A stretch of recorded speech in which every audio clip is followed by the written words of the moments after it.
दोस्तों नमस्कार, सभी का स्वागत है एग्जाम मित्रा के यूट्यूब चैनल के ऊपर।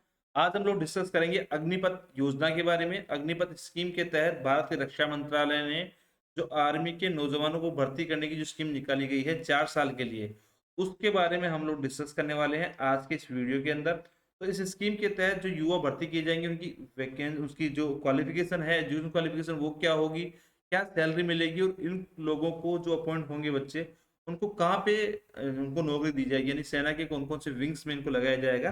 तो ये सब हम लोग आज का डिस्कस करेंगे। उसके बाद हम लोग इसके पॉजिटिव नेगेटिव एस्पेक्ट भी डिस्कस करेंगे कि उसका स्कीम का जब से ये आई है तभी 2 ही दिन हुए हैं और उसका विरोध भी बहुत ज्यादा हो रहा है। तो युवाओं में किस प्रकार से इसका विरोध हो रहा है उसके बारे में हम लोग जानेंगे। तो पहले हम लोग इस स्कीम को समझते हैं दोस्तों। इस स्कीम के तहत 4 साल के लिए आर्मी के अंदर सैनिक भर्ती किए जाएंगे जो कि जीडी कैटेगरी, यानी जो जनरल ड्यूटी जो कैटेगरी वाले जो स्टूडेंट होते हैं। क्योंकि इसके अंदर जो एज रखी गई है वो 17.5 साल से लेके 21 साल की एज रखी गई है। यानी जिन बच्चों की एज 17.5 से लेके 21 के बीच में है वो बच्चे इसके लिए क्वालिफाई कर सकते हैं। मिनिमम जो एलिजिबिलिटी है वो 10th क्लास है और 10th क्लास के पास के बच्चों को जनरल ड्यूटी यानी जीडी के अंदर रखा जाता है। अब दूसरी बात आती है कि इसको कहाँ रखा जाएगा। तो आर्मी के किसी भी विंग में को लगाया जा सकता है, ठीक है। सीएपीएफ में भी लगाया जा सकता है, असम राइफल में भी लगाया जा सकता है, आर्मी में भी लगाया जा सकता है। लेकिन इनकी जॉब जो है वो 4 साल के लिए रहेगी, ठीक है। अब सरकार क्या कह रही है, पहला पॉइंट है कि आपकी एज तो 17.5 से 21 साल की इसकी एज रहेगी।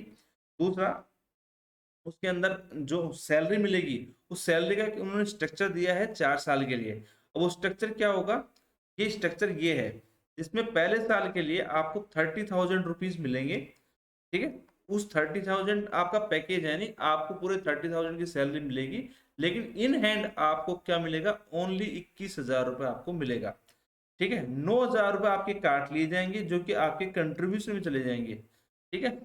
जो कॉर्पस कंट्रीब्यूशन बनाया जाएगा उसमें 9,000 तो ये, और 9,000 सरकार अपनी तरफ से इसमें मिलाएगी, ठीक है। तो ये 18,000 रुपये आपके कॉर्पस में जमा होंगे जो आपको चौथे साल के बाद में जब आप रिटायर्ड होंगे तब मिलेंगे। कितना पैसा मिलेगा वो भी हम लोग डिस्कस करेंगे, ठीक है। दूसरे साल ये पैसा 10% बढ़ जाएगी सैलरी आपकी।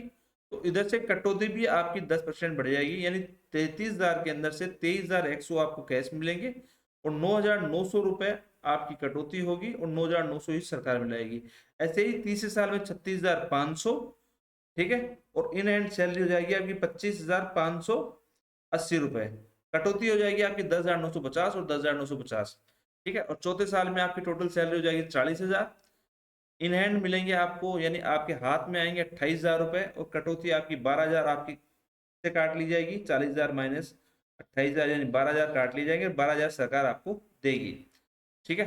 अब सरकार क्या कह रही है, सरकार ये कह रही है कि आपका जो पैसा कट रहा है यहाँ पे 9,000, 9,900, 10,950 और 12,000, 4 साल बाद में ये कॉर्पस और सरकार जो अपनी तरफ से पैसा मिला रही है वो दोनों मिला के इसका जो कॉर्पस होगा 4 साल के रिटायरमेंट पे जब आप आएंगे तो ये टोटल कॉर्पस होगा 11.72, यानी तकरीबन 12.25 लाख रुपए आपको सेवा निधि के तहत जब आप रिटायरमेंट से 4 साल के बाद में वापस आएंगे तब आपको ये मिलेगा, ठीक है। ये तो आपको सैलरी स्ट्रक्चर में आ गया होगा, ठीक है। सैलरी यहाँ पे आपको जो दिख रही है वो पूरी मिलने वाली नहीं है, उसमें से एक हिस्सा आपका काट लिया जाएगा 30% और इन हैंड आपको 70% दिया जाएगा।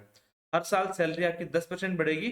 अब पहले साल में इसके अंदर कुल 46,000 भर्तियां की जाएंगी, ठीक है। 46,000 भर्तियां की जाएंगी और अब जिस दिन डेट से अनाउंस हुआ है उस डेट से 90 डेज के भीतर ये जो सारी सिलेक्शन है वो कंप्लीट कर लिए जाएंगे, यानी इसके लिए पहले ही टाइमलाइन पूरी दे दी गई है, ठीक है।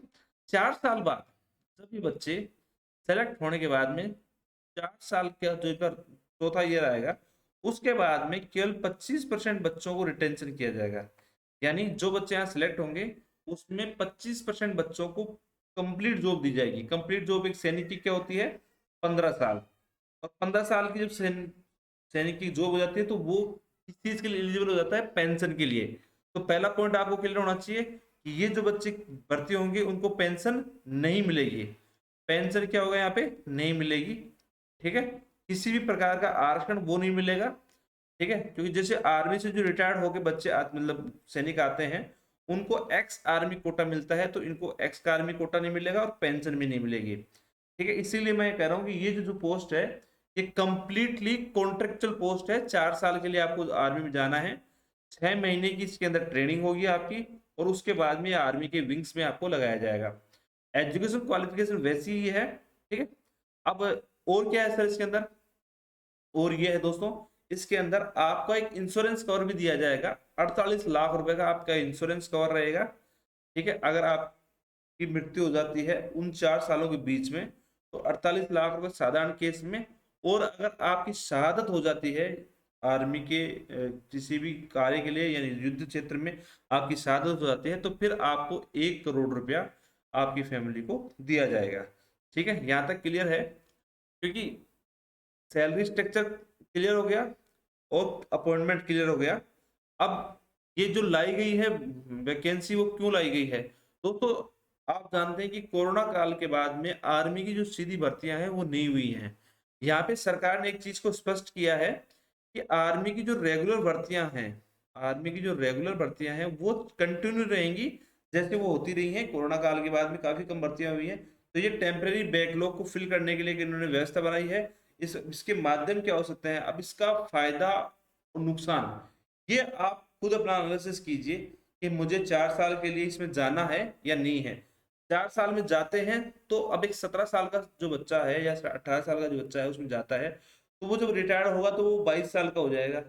उसके बाद भी उसका एक लंबा कैरियर है, तो वो एक आर्मी के अपने अनुभवों को यूज कर सकता है अपने आने वाली जिंदगी के अंदर, आने वाली लाइफ के अंदर, ठीक है। पहला पॉइंट ये है। दूसरा पॉइंट ये है कि जो 25% रिटेंशन किया जाएगा जिन बच्चों को, उसमें आप शामिल हो सकते हैं। और एक सरकार ये कह रही है कि आर्मी की जो जॉब ज्वाइन करने के बाद में उन्हें एक बेहतर डिसिप्लिन होगा और वो सब चीजें हैं। वो सब चीजें तो हम लोग मान रहे हैं कि उनमें डिसिप्लिन भी अच्छा होगा, सब चीजें, लेकिन यहाँ आने के बाद में उनको क्या परमानेंट जॉब मिलेगी या नहीं मिलेगी, इस पे प्रश्न चिन्ह है।